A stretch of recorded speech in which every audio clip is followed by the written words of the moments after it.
ভোলাফুকে আপনাদের সকলকে স্বাগত। কেমন আছেন সবাই? নিশ্চয়ই সকলে খুব ভালো আছেন। আজ বেলের মোরব্বা রেসিপি নিয়ে চলে এসেছি। এখানে একদম দুটো কাঁচা বেল মা নিয়ে চলে এসেছে। মা গুরুদেবের আশ্রমে গিয়েছিলেন ঘুরতে, সেখানে নাকি বাবামণি এই গাছটি লাগিয়ে গিয়েছিলেন, বেল গাছটি। সেই গাছ থেকেই মা কিন্তু দুটো বেল পেড়ে নিয়ে এসেছে মোরব্বা খাবে বলে। ভিডিওটিকে স্কিপ না করে পুরোপুরি ভিডিওটা দেখার অনুরোধ রইল। এরকমভাবে সুন্দর করে কেটে নেবেন। এরপরে আমি এর মধ্যে জল অ্যাড করে দিচ্ছি।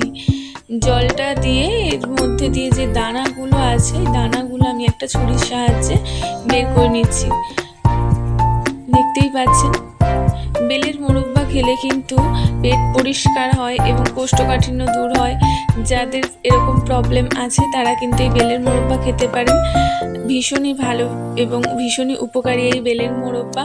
তো দেখতেই পেলেন কিভাবে আমি দানাগুলো ছাড়িয়ে ভালো করে পরিষ্কার করে নিলাম। এবার ফ্রাইং প্যানে একটু জল দিয়ে, জলটা গরম হয়ে গেছে, এবার জলের মধ্যে আমি বেলগুলো দিয়ে দিলাম। এটাকে একটু হালকা সিদ্ধ করে নেব, সিদ্ধ করে এই জলটা ফেলে নেব। তার কারণ হচ্ছে এর মধ্যে যে একটা কষকষ ভাব থাকে, সেই ভাবটা চলে যাবে এবং মোরব্বাটা খেতে ভালো লাগবে। বেলগুলো আমার অলমোস্ট সিদ্ধ হয়ে গেছে, খুব বেশি সিদ্ধ না করলেও চলবে, এরকম একটু হালকা সিদ্ধ করে নেবেন। করে আমি জলটা ফেলে দেব। এদিকে একটু মিছরি নিয়ে নিয়েছি, মিছরি দিয়ে আমি কিন্তু মোরব্বাটা তৈরি করব। মিছরিগুলোকে গুঁড়ো করে নিলাম, দেখতেই পাচ্ছেন একদম গুঁড়ো করে নিয়েছি। এবারে কড়াইয়ের মধ্যে মিছরিগুলো দিয়ে একটু জল দিয়ে এটার একটা সিরাপ করে নেব।